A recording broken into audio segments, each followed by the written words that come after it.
I'm going to talk to you about Lockdown.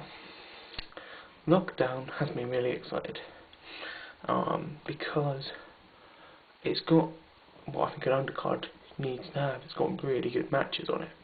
Austin Starr, versus Shen Shi should be a really good match. The only thing that might spoil it is Mr. Bob Backlund as special guest referee, which shouldn't do, but it's going to bring it down a little bit, I think, because there's at least can be one time where he applies a crossface chicken wing.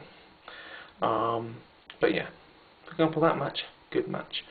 There's been quite a lot of criticism of it being a blindfold match between Chris Harris and James Storm. I mean, yeah, personally it would be better if he didn't have that stipulation, but I think you're saving that stipulation for later, pull apart the first meeting when they can really tear each other apart for later on. Blindfold match is good because it makes sense storyline wise, because Jim Cornette can't put Chris Harris back in the ring as he is because of his condition. So get rid of the blindness, make them both blind, and then you can get away with it. So it makes sense for that part, and you can go after Impact. I assume Storm will win by cheating, and then Harris will be like, oh, I want him in a regular match, and Cornette will just be like, no, I can't, gotta wait till your eye heals.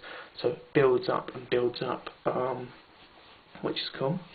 You're also looking at Petey Williams and Bob versus Bobby Roode, which is I think it's going to be a really good match because they're from know each other both from BCW, from Border City Wrestling, all over Canada, I presume, being trained together, trained by Scott and Moore.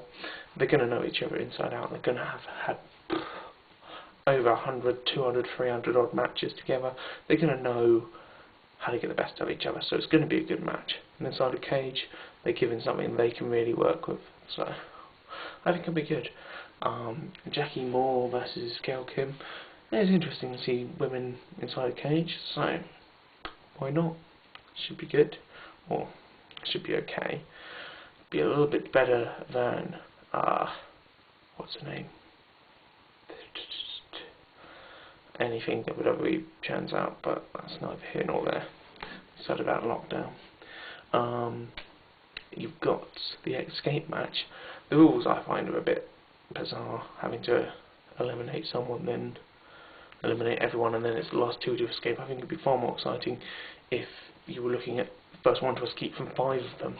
I mean, that's quite exciting, but that's not here or there exactly either. So, looking at Shark Boy, I'm looking for my boy Shark Boy to win the X Division title here.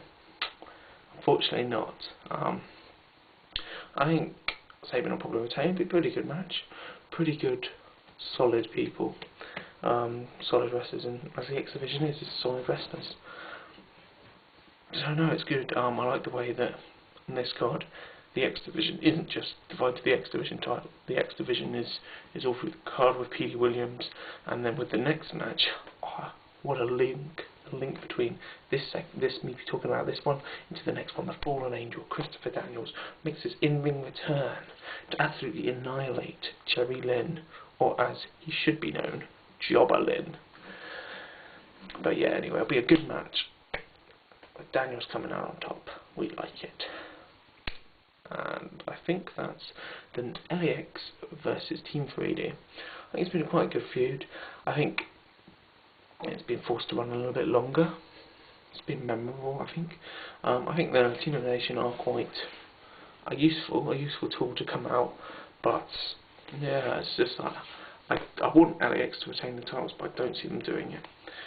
So, I mean, maybe move on to the X Division and then go after the Homicide goes after the X Division title, which would be quite interesting, because then you just have Hernandez running interference and stuff like that. So, no, I think that might be quite cool. Where are we then? Main event. Team Cage versus Team Angle. I think this will be a good, almost okay match. There's too many people in it. I mean, like I say, Cage's team is good,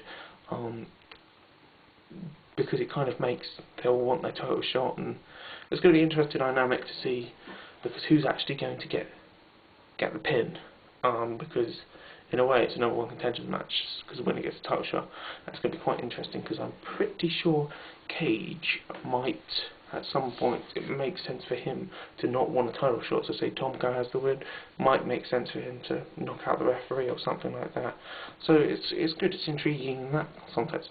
Match-wise, it won't be anything special, but to be honest, those sorts of multi-man matches never are. It's guys pounding away on each other. It's more telling a story, which is his. This is telling the story of Christian Cage, how he doesn't want to defend his title, and he's got this faction of guys that don't really like him, working together to try and keep the gold. So no, I think it'll be good. So overall, I think Lockdown will be a lot less better than WrestleMania. In terms of wrestling quality-wise, yeah, I just think that's my opinion. I think I'm going to enjoy Lockdown a lot more than I enjoyed WrestleMania. WrestleMania was okay to watch, but it took me about 3-4 tries to sit through it, and I don't think that's not what a WrestleMania. A WrestleMania should be sit down. Wow, this is WrestleMania. Or this is a wrestling show. I mean, it's not that I don't have I sit through 1-2 DVDs at a time of Cara Pro or whatever, or watch TNA events solid through. I don't have a problem watching 4 hours solid of wrestling, but with WrestleMania it kind of did. You know, I only really watched it to see for myself and what people said, to make sure to get an opinion on it, to know what I'm talking about. But yeah, that's pretty much it on Lockdown. I'm on holiday this week, so expect a couple more videos. Sorry, but I'll see you later. Right, bye.